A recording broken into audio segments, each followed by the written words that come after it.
AM 640. I'm a guy that calls Space. You can email me. I've got a couple of addresses. Yes, he does. Send your emails to space@640toronto.com or spaceman@640toronto.com. Thanks for the ones I've already received. I really appreciate it. Just been talking about the office of the King of Jerusalem. It's now unoccupied. And of course, the Antichrist will pick Jerusalem as the capital of the world and rule from there. The King of Jerusalem's office is now vacant. As of just last month, July 4th, 2011, Otto von Habsburg, the eldest son of Charles I, the last emperor of Austria, and the King of Hungary, passed away in his home.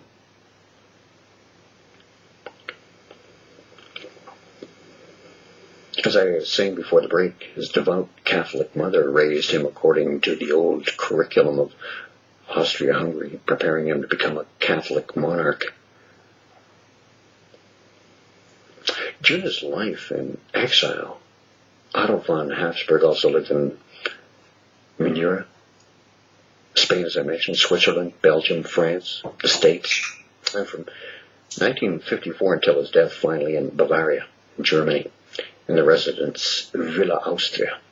At the time of his death, he was a citizen of Germany, Austria, Hungary, Croatia, having earlier been stateless de jure and de facto and possessed passports of Monaco and the Order of Malta and Spain. In keeping with the Habsburg tradition, Otto von Habsburg's body was buried in the family's crypt in Vienna, while his heart, taken from his body and buried in a monastery in Pannonhalma, Hungary. Heart burial is a type of burial in which the heart is interred apart from the body. This is a very ancient occult practice, and the special reverence shown towards the heart is because of its association with the soul, the conscience of the man. By the way, his godfather was the Emperor Franz Joseph I of Austria, represented by Archduke Franz Ferdinand of Austria, who was, of course, assassinated by the Black Hand, the secret society that gunned him down in Sarajevo. And that was the start of World War I, as the Habsburgs were totally and completely wiped out. So the little area of Bavaria has given the world so many bloodlines of royalty. The Windsors, Saxe-Coburg Goths in Buckingham Palace today trace their lineage back to there. As a matter of fact, their name, Saxe-Coburg Gotha, was actually 3 provinces of Bavaria in ancient Bavaria: Coburg, Saxe, and Gotha.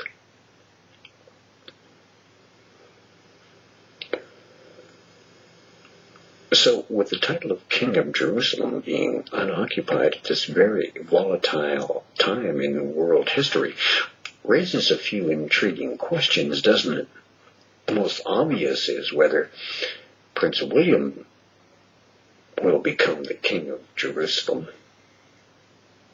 As I said, the Antichrist is prophesied to crown himself King of the world in Jerusalem. If he becomes the king of the world, not just Great Britain, he might in fact be the last king the world ever has.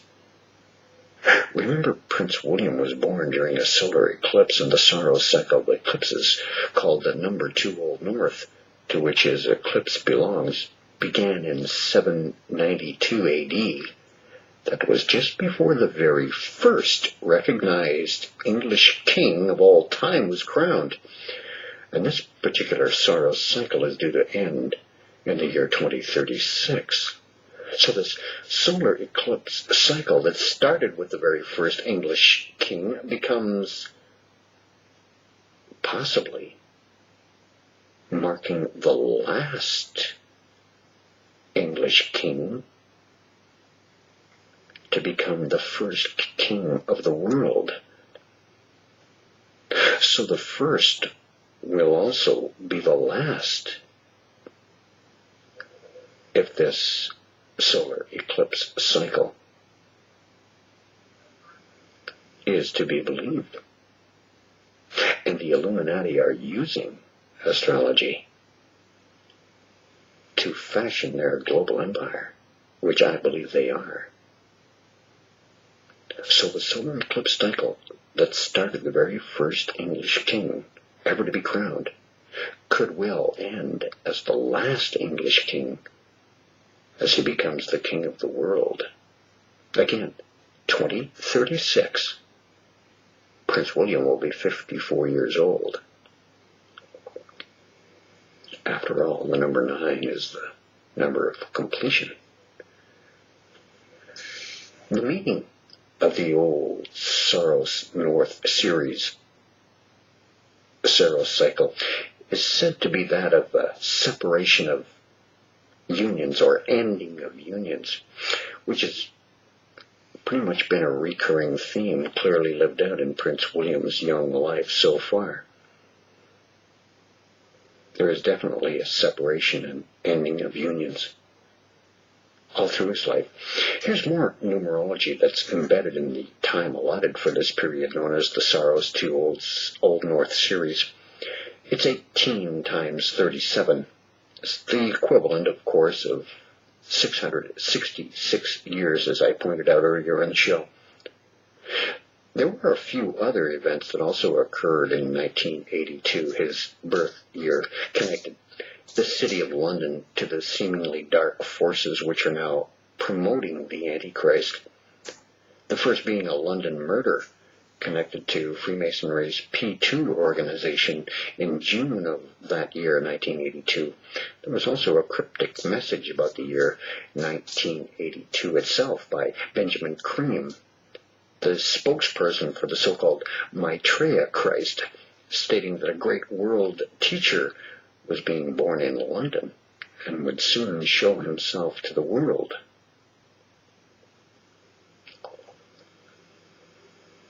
Now, there's more. Oddly enough, in March of 1981 was the year the globally released film Omen 3, The Final Conflict, was released, which makes countless connections to England and the Antichrist, as well as the other very interesting points of interest. So you see what I mean when I tell you they're promoting the Antichrist in movies, symbolism, and in news stories. And shortly after the release of the movie, The Omen 3, The Final Conflict, was the spring release in 1982, the year Prince William again was born, of the best-selling book Holy Blood, Holy Grail, the first book of its kind, detailing the Christ, Magdalene, and Merovingian Grail, the first book of its kind to start talking about these things, this Merovingian bloodline and its past and present day grip on the monarchy and what it means. Readers of that same book came away with yet another reason to believe something was very unusual about the Grail Princess Diana and that of her young son. They also revealed that there was a secret society known as the Priory of Sion, which has a long history starting in 1099 and had illustrious Grand Masters, leaders, including Leonardo da Vinci. Isaac Newton was also a Grand Master. of the Priory of Sion. The Priory of Sion created the Knights Templar and its military arm and financial branch, which I spoke quite a bit about last week, covering the Templars and Anders Breivik. It's also on my channel. With the massacre at Utøya Island in Norway last month.